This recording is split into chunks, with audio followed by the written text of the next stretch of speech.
Good morning, everybody. Welcome to the Great Outdoors. In 1 mile, turn right onto US 17 South toward James River Bridge. Everybody get that? We're out today, out and about on probably one of the dreariest looking Sundays I've ever experienced. We had frozen fog this morning. Anybody ever heard of such a thing? All I saw was regular everyday fog. Yes, I am on the roughest road in this country. I think they've been trying to fix this road for about the last 5 to 7 years. Anyway, regardless, today we are heading to a place I love to go, but hate getting there. We are going to a couple of antique stores that I haven't been to in a very long time. And which is a good thing, because really it gives the people into the vendors, time to rotate their stuff, I guess is the best way to say. Get some more stuff in, move things around, put some more stuff out. There are quite a few vendors in these particular two antique stores that do have vintage fishing equipment. Now, honestly, I really shouldn't be out buying more vintage fishing equipment. But I always have that feeling in the back of my head that there's going to be something there that I did really, really want, and I didn't go, and someone else ended up with it. Not that it bothers me that somebody else would get something, just that I didn't. Now, normally I do not make an intro to this type of thing. I have found in the past that you make an intro for something like this and you're basically washing yourself out, because you're going to get there and there's not going to be anything. Same way with fishing. You make an intro, you go there to fish, you catch no fish. So sometimes it's better just to make the intro after you've already made the video. Past this light. Stop interrupting me. We'll see you there. Stay in the middle 2 lanes. Will you quit that? Is that really necessary for you to continue to keep doing that to me? I'm getting ready to go across a bridge for like 3 miles. I don't think it was necessary to tell me to stay on the bridge. Don't turn, wait until you get on the other side 3 miles away and turn. Not something I think is really necessary to tell me. I think the thing I love the most about going the back way to get to these places, it does take longer. Yes, it's gonna burn up some gas because I'm driving a gas guzzler, but it's just such a chance to see things you wouldn't normally see other than just being on the interstate. People weaving around you all over the place, going 105 miles an hour and all that. You get back here on some of these 2 lanes and zigzag through towns, small towns and places like that. I mean, it does give you a chance to be, tailgated by somebody who's obviously, their life is more interesting than yours, and they need to get where they're going.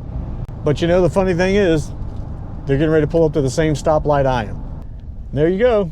But I enjoy this. I enjoy seeing, you see things. You see cars for sale. You see stores you've never seen before.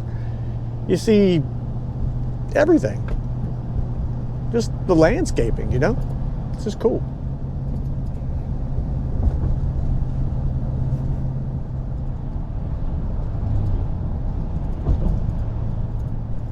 You ever been hungry and you see places along the way and you go, nah, I don't really want that. Nah, I'm not really feeling that either. Nah, I think I'm gonna pass on that. And you end up doing that until you've come to a point where there is nothing left to choose from. And then you realize, well, it's a good doggone possibility I should have taken one of the ones that I passed up on, because now I'm in the middle of nowhere. But I mean, you know how McDonald's is. They can pop up anywhere. I told you, you always got to eat the fries quick, because if you don't eat them fast, within about 5 to 7 minutes, they turn into something else. In 3 miles, turn left onto Kempsville Road. Stop interrupting me. They turn into something different. I don't know what they look the same, but they're not. Something happens. I don't know. The other thing about eating McDonald's French fries is, if you're driving down the road and you're eating McDonald's French fries, if you drop one, there is an absolute 110% guarantee it's going to fall between the seats where you can't reach it. When you clean your vehicle out, next year, next summer, 5 years from now, 10 years from now, that French fry will look just the way it did when you dropped it. Here's the other funny thing. Since I found that McDonald's, I've passed 2 more and a Wendy's. Also, when you're driving and eating, it's better not to have leather seats, because if you have your food in the passenger seat, the bag always slides away from you. You can't get a hold of it. So then you wind up having to hold the thing in your hand while you're trying to eat. But if you have heated seats, then you can turn that on and actually keep your fries somewhat warm and keep them you know, prolong that whatever they turn into thing when they get cold. But don't under any circumstances ever microwave a McDonald's French fry. Something about microwaving a McDonald's French fry, some sort of chemical thing, reaction. Pretty sure it like hits your stomach and it turns into like a smart car, a Fiat 500 or something. Okay, I'm going to go into the Virginia Beach Antique Mall. Right now, all you can really see is a big truck, but behind that truck is the Virginia Beach Antique Mall. Well, sadly, store number 1, you can file that under diddle, because that's what we found, diddle. You know, it's you go in some of these places and you do find things and you see stuff that's interesting to you or whatever. Some of them are in cabinets, they're locked up. This is a big store, this is a mall kind of thing. So some of it's locked up. You got to go to the front and ask for people to unlock stuff. And then you find out, oh, so-and-so had the keys last. I don't know who's got the keys this time. And said, let me call out. They get on the radio. Oh, I'm looking for the keys to vendor number 12. And then no one answers. No one pops it. So after about 25 minutes of standing around, waiting for someone to show up with some keys, you kind of just get fed up. You kind of just get burnt out and you just go, all right, hey, look, never mind. Don't worry about it. It wasn't nothing overly interesting anyway. And tons of Zebcos. 202s and 33s, and they're wanting $25 to $35 for these reels, and they're playing on the fact that they are old, and that's it. They're old. There's nothing more to it than that. They're old. One of the Zebcos did look really good, but he wanted $35 for it. There's no box, there's no papers. It's a Zebco 33, and it looked pretty good, but it's just not worth that to me. Regardless, we're going to move on to the next store. There is a pretty good possibility there could be something there. Whoops, hit the microphone. But anyway, we'll move on to the next one. I'll see you either in the parking lot or on the drive home. This is the Barrett Street Auction House. Now, it's an auction house and an antique store. But I go to the antique side, I don't go to the auction side, and there are a couple of vendors in here that do have nothing kind of other than fishing equipment. But this is it. This is the last one. This is what we've put 75 miles and a quarter of a tank of gas into. This is how it works if you're this type of person. If you are a hunter, you understand what I'm saying. If you're a fisherman, you understand what I'm saying. You come out, you're not always going to bag a deer, duck, goose, catch a bluegill or a... Oh, who really gives a crap? Let me go inside and take a look.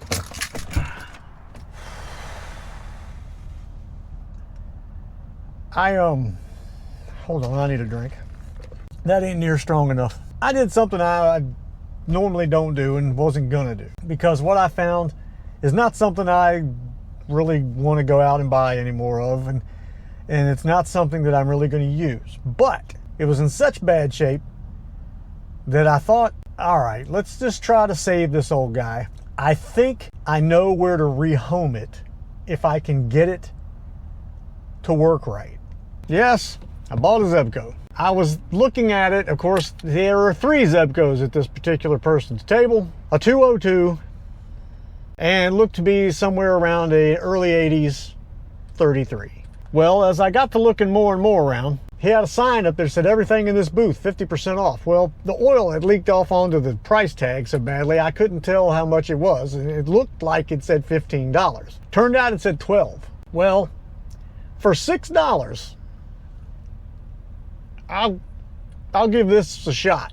But I ain't gonna lie, just got rid of one of these. Identical, except mine looked good. This one reminds me a lot of the Duke, the 100B Century that I got from the tackle shop in Toana. There is something to this though. I did contact a friend of mine who was looking for something similar to this. I am going to do my best to clean this thing up, make it work right. It has something inside. These reels had 2 versions of rotor. You had a feather touch rotor and a normal rotor. Couldn't begin to tell you what the difference in the 2 are. I don't know, but I think this one has the actual feather touch system in it. I took the cap off, but I could not get the rotor to unscrew off of there. So hopefully I'll be able to clean this thing up and get that rotor off there and get this thing cleaned up. And then I'm going to box this rascal up and send it far, far, far away from me. Anyway, let's get back home and see what we can do here. So we are back here at the house. I am continuing on with the GoPro for this particular moment. And what's going to happen is we're going to end up with two cameras rolling. I'm going to have the Sony rolling and have the GoPro rolling. And we're going to take this extremely ugly, very beat up. Let me get record on this one going. Are we recording? Why, yes, we are. Yeah, this thing's seen better days. It's been around. It's beat up. I can see on the... This right here tells me that someone did not know how to get this thing apart. They did not know that that screw right there comes loose and then this comes off of here. So they've actually had what looks to be like pliers, wrenches, whatever you want to say, on that thing to get it off of there. And that worries me in some aspects. This is not going to be probably a complete dissection. This is going to be the best I can do with what we've got. Let me see here, get some tools out over here. This is the part here that, for whatever reason, always eludes people with these, is that screw right there. They don't realize that taking that screw loose is what allows you to get these caps and pieces off of here. Now that's impressive. Considering what the inside of this thing crunched like, I mean, I can see the crunchy in the spring right there. But this thing was crunchy, dude. I'm not kidding you. It was like pushed on the button and it just went crunchy crunch. So what we're going to do, I'm really just going to take a brush and I'm going to clean the inside of this thing out. This is some heavy line. I mean, this is some heavy stuff. I would say that stuff right there is probably 15, 20 pound line. The big thing is getting this rotor off, because I couldn't, in the store, I couldn't move it. There it is. It came off. See, you get it. Look at that. There's one of them easy flow, feather touch light, whatever you want to call it. I know a man looking for one of those. Do I know a man looking for one of those? So anyway, while I'm doing this, I'll look over here and talk to you guys. I was talking to Leon inside the store, or well, texting with him back and forth. And I showed him some things. When I find stuff, I'll send pictures out. If I know it's stuff that people are looking for, I'll give them a call and let them know I've found something or whatever.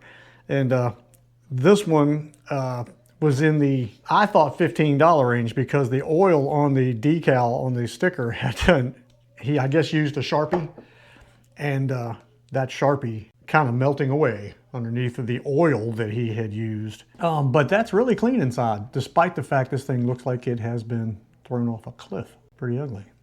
But that's really quite impressive. So I will take that and clean it up. I'm going to get the spool off of here.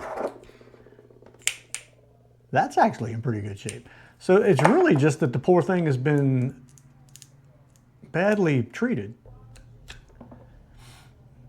Yeah, we can clean this up and clean it up, get it looking good, and send it on its way. Right now what I'm going to do is use my Berkeley line stripper and get the line off of the spool. And once I get this thing all cleaned up, I'll get back with you, because I'm not going to disassemble all that. There's really no reason to. That's pretty clean. A good toothbrush and some hot water and some Dawn, and that's going to work out pretty good in there. Okay, so we are back from cleaning, and I got to say, this is probably one of the strangest reels that I have ever cleaned, because this poor thing, you can tell, has been owned, my guess, by the same person for a long time. And the reason that I say that is because of the way the outside looks. And what I mean by that, let me show you here, the way that this cap is beat up, there has been wrenches put on it to get it off. And all the reason for that is because they didn't know to unloosen that screw right there to get the cap off. If they would have known that, this wouldn't look as bad as it was. Very weird, because there was no grease in it. No grease at all. It was all oil. It was oil, and unfortunately at some point, I'm thinking, had been in the sand and the salt water, because there was sand in it. That being said, all that oil kind of saved its butt, if you want to know the truth, because everything is cleaning up quite nicely, if you want to know the truth.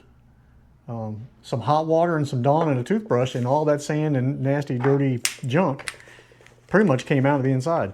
So, you know, not everything is needs to be greased. I mean, this thing is, it looks pretty darn good, I have to say. Spool cleaned up quite nicely. I mean, once I cleaned out the inside of this thing, I could not get over how clean it was inside. It wasn't a lot left of any bad and ugly. That's actually really clean. It's got this clicker. Clicker works. No clicker works. I've had smoother, but I mean, that's probably because it's been grinding sand. But regardless, this actually turned out for a reel that was really in bad shape to visibly look at, push the button on. And I mean, when I pushed the button on it, it was just like, it sounded like, I think I told Leon, it sounded like somebody eating ice chips next to me. So just remember, when you get these things home, clean them out. We do have a bent arm here. Well, it's actually, wrong camera. It's actually bent here. I'm going to see if I can straighten that. That's most likely a drop. That, I don't believe, is the correct nut by any means, but I do think I may have one. I mean, that moves good. That moves really well. Put some oil in it, some grease in it, get it put back together again, and yes, this one is going to get boxed up and sent away. Mainly because I already had one of these. I had one for quite some time, and as a matter of fact, Leon has that one now because I think he had a box for one or something, and mine didn't have a box or anything like that. Let me see if I've got an acorn nut for this thing and get that nut off of there, providing they haven't screwed the threads up, and I'll be right back. I have a couple of bags of parts here. We'll dig into those and see if I have an acorn nut. Looks like I got one there, right there. Y'all can correct me if I'm wrong, I don't know, but I don't think that it had a star washer under it to keep it from coming off. That doesn't look like the threads are messed up, so maybe that'll work. Let's see if there is a star washer in here. I don't think the Zebco's had one. Not seeing one in that bag. So we're just gonna say at this point, no, there was no star washer under the Zebco's. I do not know. Yeah, look at that. Exactly what we wanted. Oh, okay, don't need a star washer. If you look, it's got the little grippy groovies on the bottom of the nut there. Then we're going to try to straighten it. I don't know if I can, but we're going to try. Funny how easily you can stick a brass bristle, which is not easy to say, by the way, into your skin when your hands are like pruned from spending 15 minutes cleaning out a reel. It's bent here, so I can't get a wrench there. I'm just going to have to pull on it and see if I can straighten it. Everybody cross your fingers. Well, I've bent it back in place a little bit. Let's just continue on. Let's just continue on. I mean, I don't want to break it. Maybe I should just leave it alone and let somebody else break it. I know what y'all are thinking. Well, they just stop while you're ahead. But, well, that's better. But, considering I'm not sure what this reel's ever going to do, we're going to leave it like that for right now, and if he wants to do it further, he can. I don't want to snap that off and him not have a crank arm for the thing. So, we're going to stop. Let's get some Earl in the body of this thing. And there we go. Nice smooth feel. Lots of oil and stuff. I know I'm going to wipe it down good, but there again, I want it to get the as much of the benefit of that oil as it can get, because it had all that sand in it, but it actually cleaned up really well. Spool, where you at, spool? There you are. Crazy old spool. Again, Leon, this is going to be your deal to do with what you want. I just wanted to get it cleaned up. I didn't want to send you a nasty reel because I didn't know who'd gone through it, and if anybody. So, and I wanted to make sure that that rotor would come off before I sent it to you. So that's what we're doing now. Now at this point, you didn't know anything about this. But future me and future you are going to end up having this probably while you're watching the video. Hear that? Yeah, that's nice. Now we got this little flip switch on the top here. Got to flip that over to keep the spool from coming off. Always good there. Got lots of oil on everything, so we're not too terribly worried about all of that. If you see that gold piece going across there, that is part of the Feather Touch system. Not all of them got those. Don't know why, not positive there, but not all of them got the Feather Touch setup. Now we're going to put that back on there, and we're going to get the new, made just for it. Well, it wasn't made just for this one, but it was made for Zebco in general. Acorn nut that is supposed to be on here. And yes, I know what y'all are thinking. Well, if you had a nut driver, you could probably tighten that on there easier. Yeah, I could. And if I had a banana and some vanilla ice cream, I could make a banana split, but I'd only have bananas. Always remember the name goes upward because you have a drain hole on the bottom. You can thank Dan Selvig for reminding me of that. Twist everything back into place. We're going to take the screwdriver here. This is what allows you to take the caps on and off, okay? Let's try to remember that, please.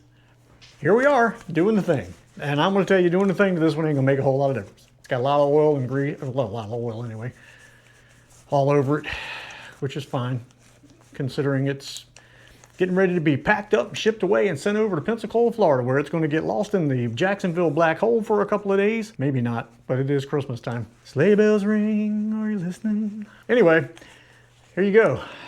Dun, dun, dun. It actually didn't come out that bad. Not that bad at all. I'd be proud to own this. As a matter of fact, I do own it, but I won't own it very long. It's got a little clickety-click to it, but it's doing what it's supposed to do. Everything's working. Yeah, I don't know what the clickety-clack is, but it was doing that beforehand too, so cleaning didn't take it all out.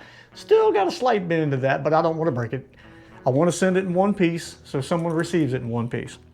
So there you go. Hey, we had a trip, we had an adventure. We went out to the Virginia Beach, which, man, do I hate going over there. But it takes me 1 hour and 26 minutes because I don't take the interstate, which would normally take me 41 minutes. But if you're stuck on the interstate and you're not going anywhere, how long might it could be hours. I mean, who knows how long it would take. So I went with the positive, which is 1 hour and 26 minutes, instead of the possibility or 50-50 shot of 41 minutes or infinity being stuck sitting somewhere. Anyway, got a Zebco 33 spinner, no anti-reverse, okay? This is the guy with no anti-reverse. Your anti-reverse is really just a clicker. That's all it is. So remember, when you set the hook with this one, make sure you got your hand on the crank there, because if you don't, you're gonna set the hook and it's gonna sound like, but a lot more of it. Anyway, hope you enjoyed this. I enjoyed getting it. Whole lot of driving and a whole lot of time just to come home with a $6 Zebco, but that's okay. I mean, whatever. It works and it's saved. Thank you guys for watching. We'll see you on the next one. Whatever the next one may be. What is that? Okay, that's just the button. That's the Zebco rattle. That's all that is. It's not important. Stop harping on things, okay? Darn thing was sitting on a shelf. It was rotten, nasty looking. Could have still been sitting there. 50% off. Got it for $6. We should be happy about that. I'm happy about that. Boo could care less, but I'm happy.